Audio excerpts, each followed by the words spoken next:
Welcome to another art tutorial. I'm Nate Fosse. Today we're going to talk about and examine graphically numerical data. Here you can see actually in the window the RStudio interface. Here's the accompanying PDF that will outline what we're going to discuss. We're going to talk about 5 ways to graph a numerical variable, and we're really talking about one variable. You can read those descriptions, but I want to emphasize this. All of these functions, all of these types of graphs, so the graphs are labeled in bold. The functions that we are going to employ from the Mosaic package are after the colon, and that's the syntax side. All of these are to reveal, are intended to display the distribution of a quantitative or numerical variable. I'm often saying quantitative, and it's really because it's a misnomer, because we can actually quantify, as we've done with the Titanic data sets, categorical variables. It's actually, in some ways, a holdover. In the 70s, categorical variables were sometimes called qualitative variables because they measure different qualities, like how much you liked something, for instance. That's beside the point. The relevant point here is that when we think about numerical variables, we're looking at an underlying distribution, a probability distribution. And that's what I want us to emphasize here. I think a lot of people are sometimes maybe confused by the idea of what a histogram is because they're not sure what the y-axis means, or a density plot, for instance, because it seems quite hypothetical. But the point here, or even a box plot, which also is based on the interquartile range, which isn't always intuitive. But the point here is, when we look at the first 2 kinds of graphs in particular, I want us to pay attention to the area under the curve. That we're looking at where things lie relative to one another, not necessarily where values lie with respect to some gold standard. We just want to know where one value lies with respect to another. And that's because with a histogram, you can assess it in many different ways. It can be a frequency plot. It can be, in other words, the y-axis could be the frequency of counts, for instance. It's comparable to a bar chart, really. More often than not, it's actually a measure of density or relative frequency. And this relative frequency is important. It's about the relative density of values within the distribution. And that's what the density plot is as well. The histogram is a little bit more, you could say, granular. You can specify the number of bins. What the density plot does is it estimates the underlying probability, the underlying distribution of the data, whether or not that's actually legitimate. As we'll see, we're going to look at age, and you'll see some oddities there. Of course, age is a continuous measure. I mean, everyone's aging by days, by minutes, and things like that. But that's not necessarily captured in the data set that we have, which is, we're going to look again at the survey of children in schools. But I just want to emphasize that it's about relative frequency, relative distribution. We want to look at the overall shape. You can almost squint your eyes and just see where do things lie. This is what you want to look at here. Same with the box plot. What the box plot adds, or what is also called the box and whiskers plot, quite colorfully, because you'll see that it has a little box here and the little whiskers. And you want to look for little dots that are outside of that. And those are typically cases that are defined as outliers in common parlance. The technicalities of that are covered elsewhere. in the lectures, or in statistical lectures. But the emphasis here again is on the distribution, along with identification of values that seem a little bit extreme. And those are worth examining, maybe not throwing out, but maybe examining whether or not those are faulty data or whether they are just simply cases that are actually naturally occurring. So those are informative. The last two kinds of distribution plots, and again, I'm calling these distribution plots, are for smaller samples. This is called the stem and leaf plot, which is quite useful, but you have to have a smaller sample. So we're going to use the sample function that we had used earlier to create a smaller sample of 20 odd, a score of students, and look at a score of students. And then we're going to look at the dot plot, which is each individual student plotted in relative to one another. So the latter two are for either subgroups, maybe you're interested in a subsample. So there's no data set that's really too small to examine, actually. You know, we're in an era of big data, but sometimes we may be interested in only very few important cases, because in some aspects of social science research, there are a few people or a few cases that are extremely informative. People with rare illnesses, for instance. Maybe people with living under extreme conditions. Maybe extremely influential people. If you want to look at, say, the population of living presidents, well, you're not going to have a lot of presidents of the United States. You're not going to have a large sample there, but you still might have information there. So what you do in statistics is you first kind of evaluate what you can do with the data at hand. And you can still do something with data. And that's what these latter two, the stem and leaf plot and the dot plot, are really useful for with numerical data, is looking at smaller data sets or looking at subsamples, for example, that are important to a theory or a question that you might have. And I have to say, some of the most cited medical research has very small sample sizes. I believe the most cited JAMA article has 18 people who have used some sort of respiratory device, and they're measured at 2 occasions. So technically, I think it has 32 data points, but it's only 18 participants. Tens of thousands of citations, I think. I will double check that, but we don't have to have a gigantic sample.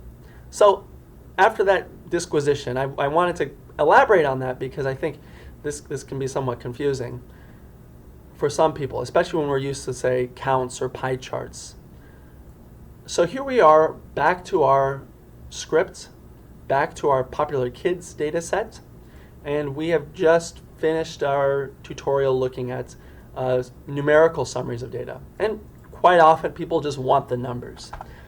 But I want to emphasize that statistics isn't always about the numbers, and in fact some of the best statisticians and scientists realize that there's something probably innate to humans that we can understand visual cues better. It's hard to see a distribution in a set of numbers, but it's quite easy. It'll pop out if you see it in a graph. So let's start with a histogram. We're going to look at age. And what I want to show with the histogram syntax here is, in this data set of children, well, actually, before we do that, why don't we just do our statistics on the age first, just so we can compare what it looks like to have a numerical summary with a graphical summary. So here's our favstats function. It's the same session as I had earlier. I kept it open, so I didn't have to reinstall the Mosaic package. I just wanted to explain that. But what do we have here if we highlight age? We see, well, the youngest child in this sample is 7. The oldest is 13.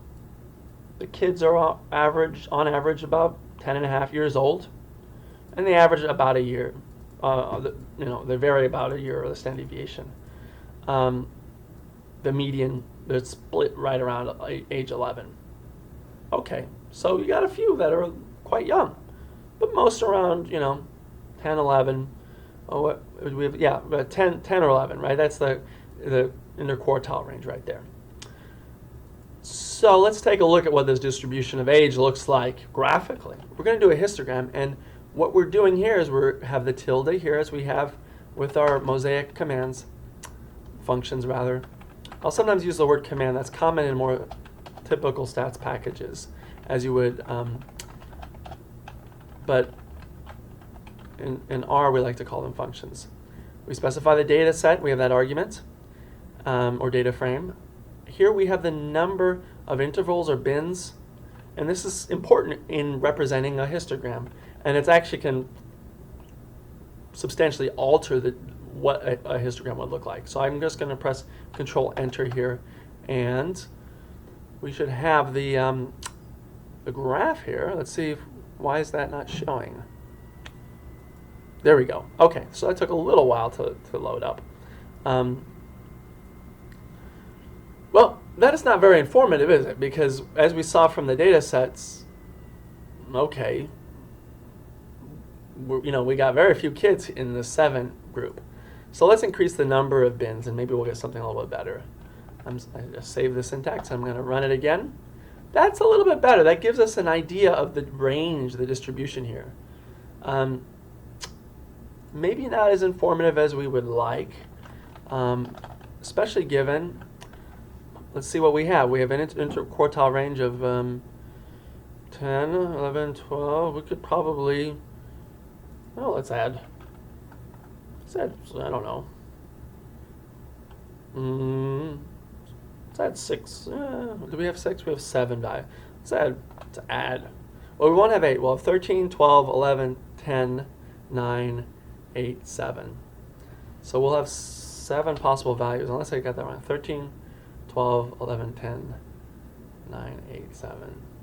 Wait, 7, 8, 9, 10, 11, 12, 13, 7. There you go. Okay. Third time is a charm. You always got to triple check that. Okay. So look at this, is an interesting distribution. I basically called it by the integers. That kid who's 7 years old seems to be an outlier, or kids, and we can actually specify that because we're going to look at the box and whiskers plot next. But before we do that, we're going to look at the underlying distribution. What I want to show to you and emphasize here is we can understand what age is. This is intuitive. What is density here?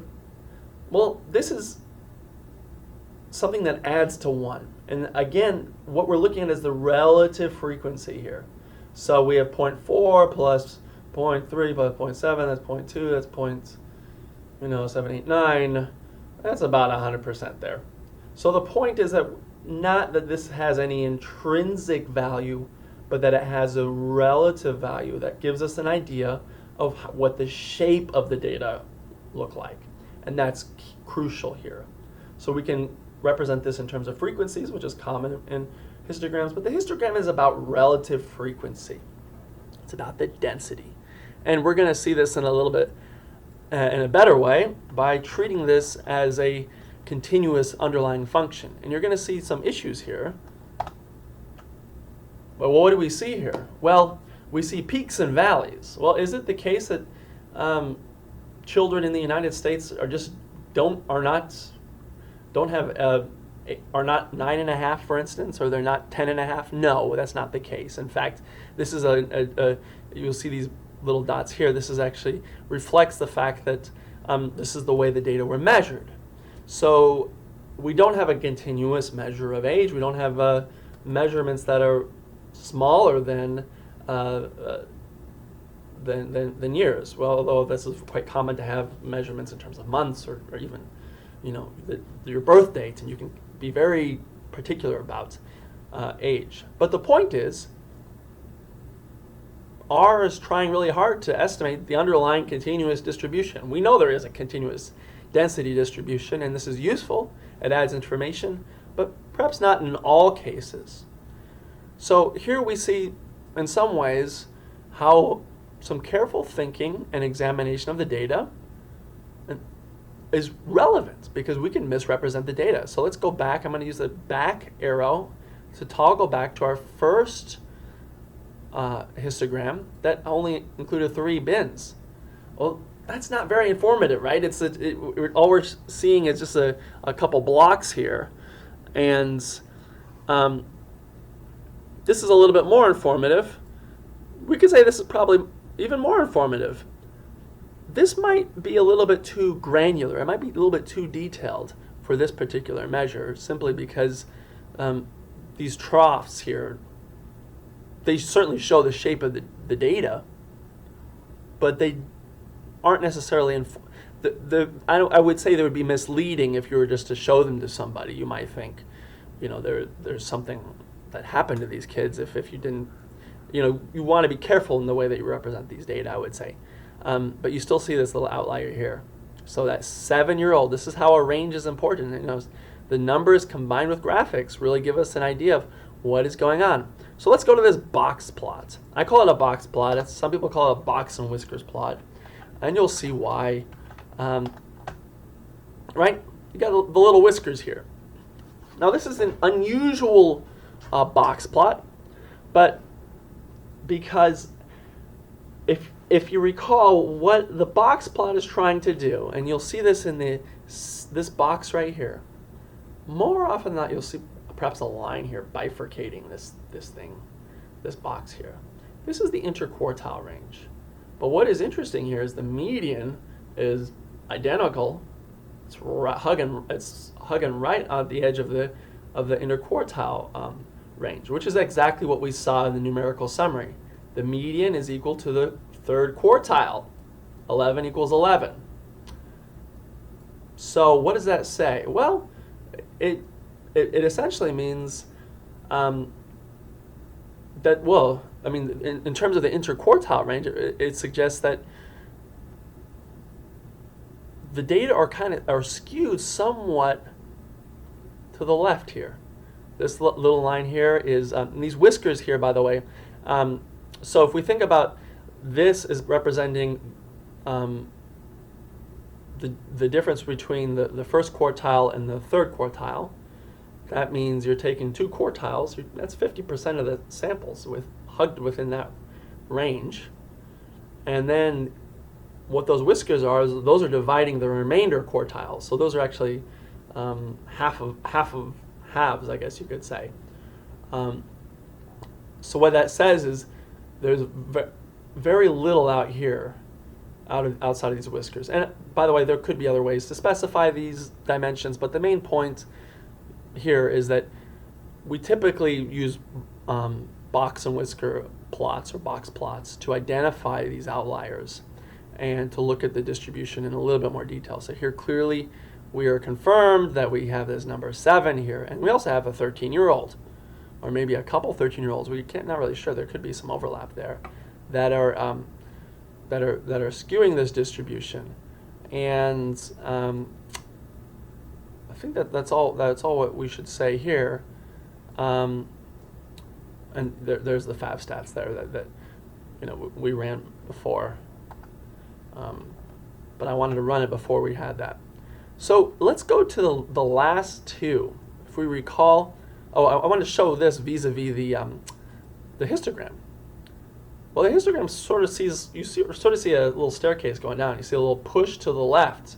Well, that's what you're seeing right here. Actually, you're seeing a little bit of a push to the left of that distribution, but the distribution is really hanging right around 11. Most of these kids are around 11, and that's what you see here and here, right? This is where the central tendency is. The spread is a little bit asymmetric on one side and another, and we have a couple outliers here. Okay, now we're gonna. So, what do we learn from this? Well, box plots are decent at looking at the outliers. Density plots are sometimes useful. Histograms depend on the number of bins, but the main point is statistics. The numbers should be evaluated in conjunction with many different angles. There are many different ways to look at the data. This is the best way to approach data analysis. Take a look at it from different angles. You want to see something. It's like if you're buying a car, you want to give it a test drive. You want to drive it on a gravel road. You want to drive it in different places. You want to really just see what the push push the data and see where it takes you and what's going on with it. Now I'm going to show you two more distribution plots that are better for smaller sample sizes, simply because, and I have a little story about the stem and leaf plot. I was working with a policy professor, and I was looking at a very large data set, and I created these stem and leaf plots for this very large data set. And he asked me, why are you creating these stem and leaf plots? And I said, well, you can look at the output. You don't have to create graphs. And he said, well, and he said, okay, I'm just wondering because you're using up a lot of paper. And he was right about that. You get a good intuitive feel for the distribution, but it may not be as beneficial for extremely large data sets. And I'll show you why. But let's first go back to what we did before, which is we're going to take another random sample of these kids. Let's see if we have this. We don't have a popular kids 25 data set anymore, so we're going to do this again. We're going to define. Remember, we use the assignment operator. We're going to use this little sample function. So we take the sample, a random sample of 25 kids using our data set, and we're going to call it popular kids 25. This is very creative, I know. And there we are, 25 observations with 11 variables. First time I saw this, I think before it wasn't the first time, of course, I was just looking at this, and this is what I like about RStudio. It gives you lots of recommendations. It gives you an extra variable that gives you the original identifier, which is in the original data set, which of course it still maintains here, but if you want to change your data frame, your data sets, it gives you some sort of identifier so that you can later merge this, or in our lingo, melt it with another data, with your back to the original data set. It's just another way of keeping track of things. In essence, it's a key. So let's look at this little data set. We're going to do the head function. If you recall, these are the first few rows. I'm going to expand this. This is a problem I always have. You want to increase the size of the console when you have more variables. In fact, that's a limitation, I would say, of the head command. If you have a lot of variables, so-called high-dimensional data sets, if you have thousands of variables, this isn't going to be that useful. You have to actually subset the data first, and we're going to, that's later. That could be discussed later. But the emphasis here is, okay, here we have a data set. Okay, we look at these kids. Okay. What do we see here? Well, we see some values. We don't really know much about this. We're going to learn more if we're going to do a little stem and leaf plot. And here we're using the with function. So we're saying with this data set, and this is actually we should call these 25 kids. Oops. Although we could define it as 10, but we're going to do 25. Here we have the distribution of these 25 kids. Now, what is interesting here is that it includes, let's see if we can even count this. Here, I'm going to subset this to 10, actually. We're going to define our sample with 10, because this is an important point to examine when you look at a stem and leaf plot. It's actually even better with when you have fewer kids. Let's make sure I did that correctly.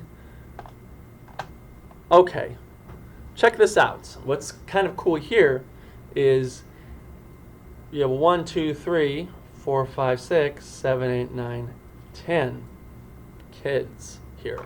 So it actually gives you an actual count here of and with the decimal points, which basically says if we had, say, more precise information like a 4.5, it'll break it down in that fashion as well. But since we have integers, these are just zeros.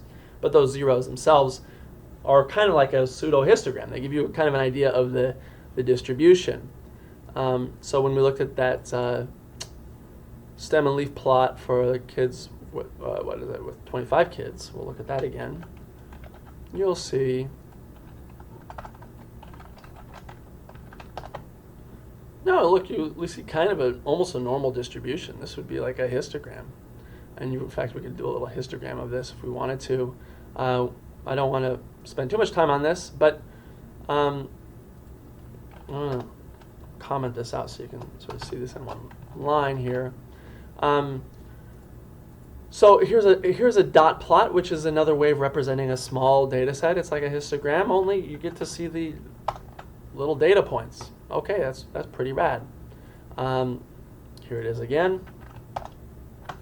You see it with 5 bins. Now let's just see what happens if we do a dot plot with all the kids. I'm not even sure if this will. Okay, see, it just looks like a vertical line because you won't be able to see the individual data points. That's exactly what I thought. So in that sense, a dot plot is really not informative unless you have a smaller sample size. So with our 10 kids, for example, we can do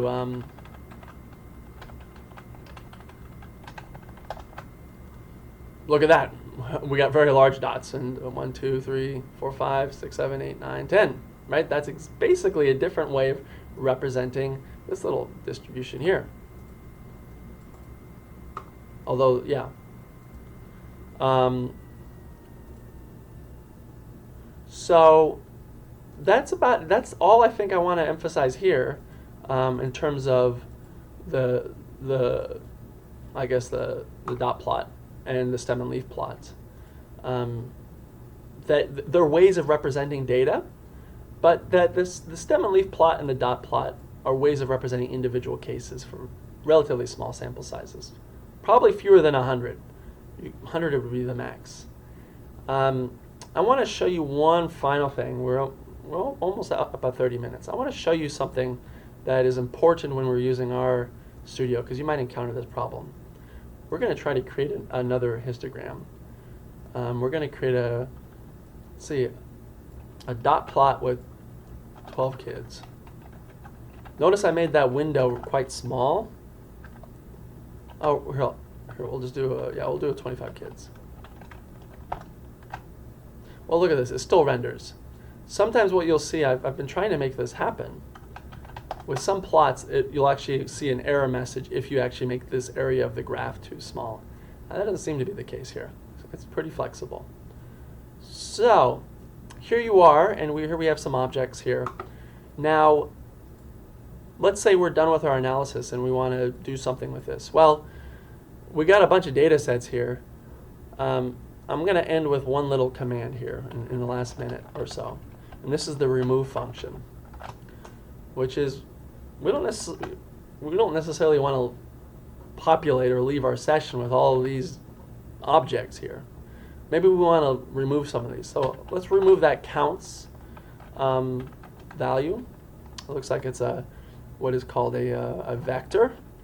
Let's actually look at that. I'm going to use the print function, which actually just displays it within the console. Yeah. So that is the count, right? That's an accounts variable. So we're going to remove that. We don't need that. We're going to clean up our little session, and then we can remove the other objects as well. Let's remove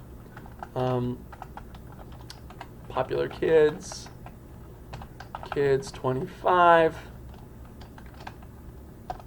and then we'll remove popular kids. And by the way, we can do this as well here. We can do this. Actually, I don't think we can necessarily. Let's see.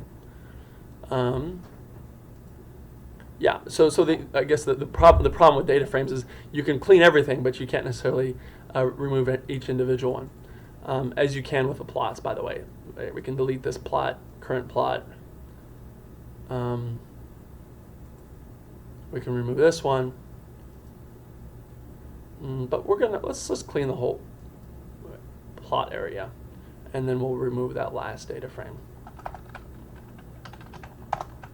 So I altered some of the syntax here, but this is really the source syntax for the problem set. And I hope this has been helpful for visualizing and understanding the distribution of all of the numerical data that we encounter using a really fascinating data set that is worthy of further exploration and further examination. This is the 25 kids that we see here. So that's it for this session, and I hope you found this to be useful. Thank you very much.